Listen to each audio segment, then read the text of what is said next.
Tom Donnie here. Want to look at performance of triple Saab carburetors.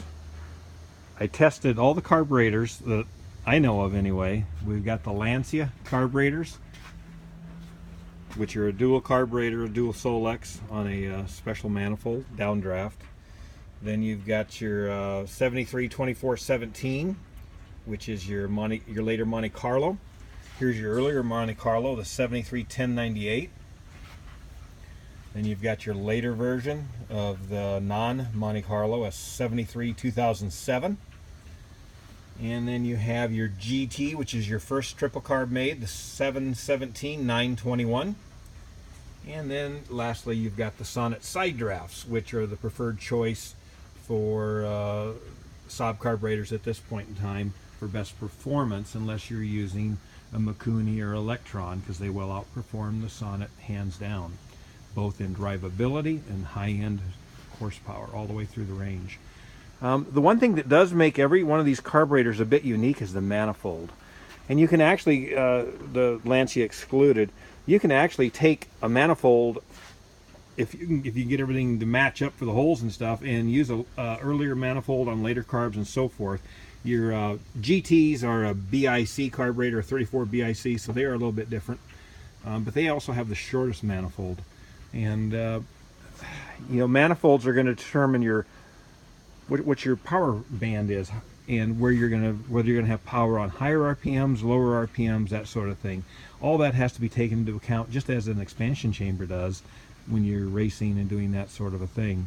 But for strictly top-end performance, typically shorter's better.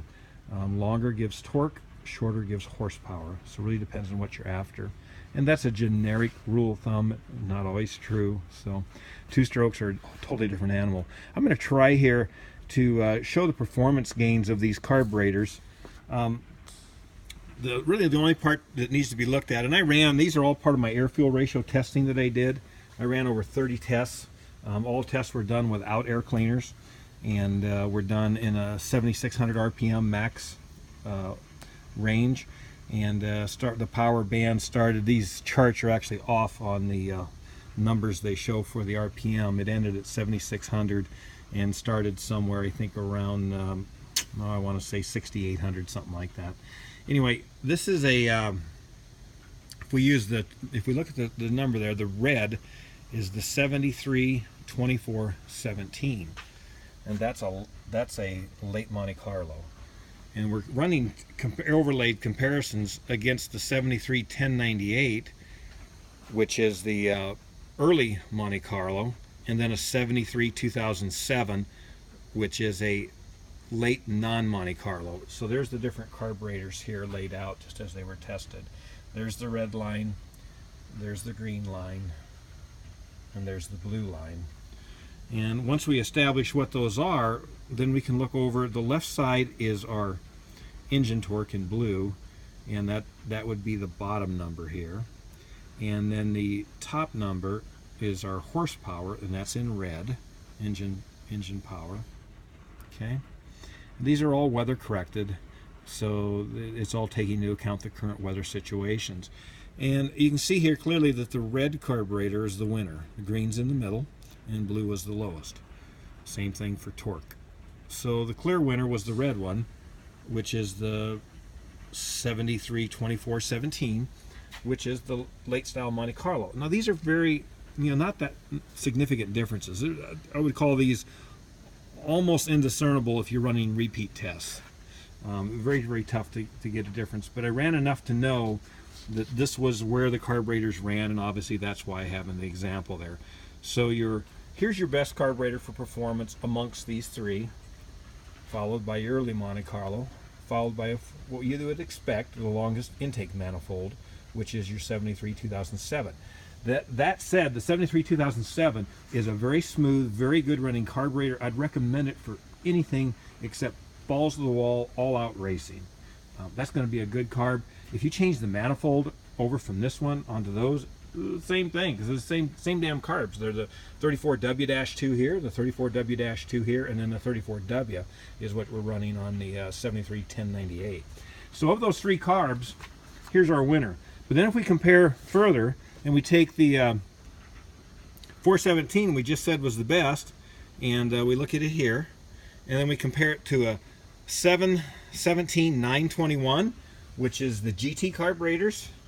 All right, so the red line is the GT, the blue line, or the green line, which we said was the best of the other three.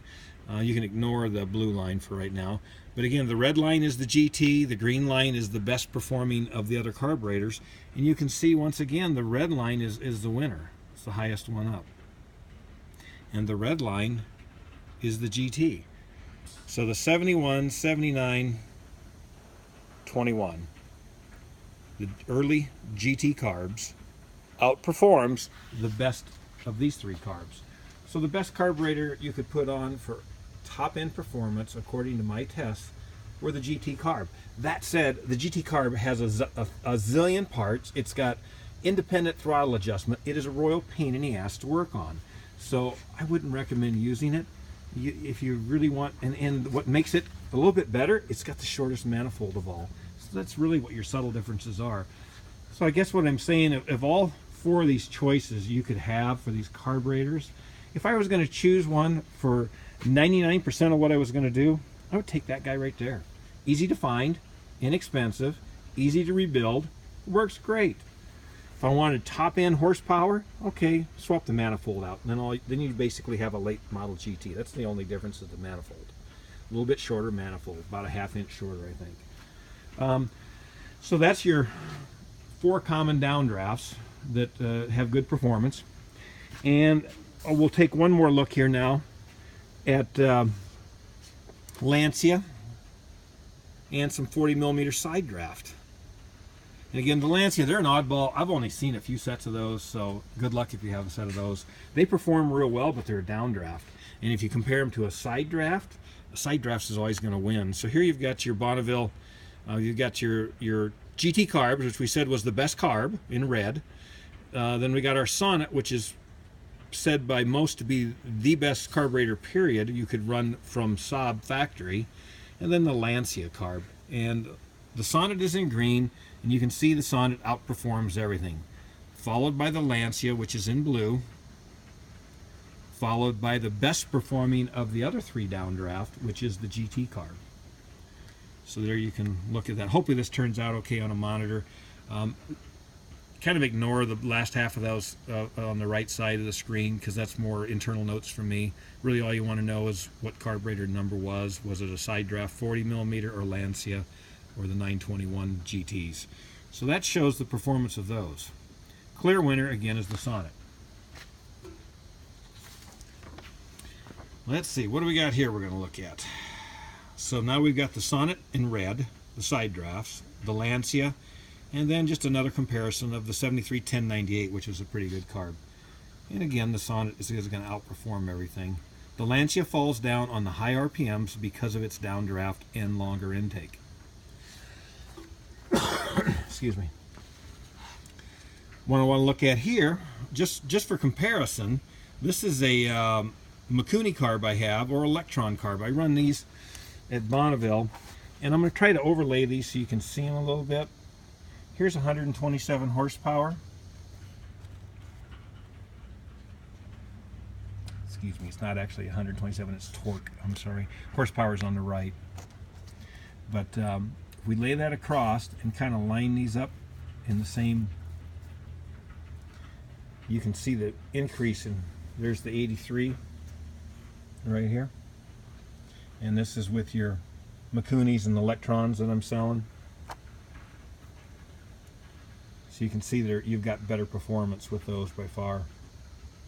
And that's where I'm getting on the setup I've got right now. We're knocking right on the door of 100 horse to the wheel with either the Electron or the Mikuni carbs. We got a special manifold being made to help do that.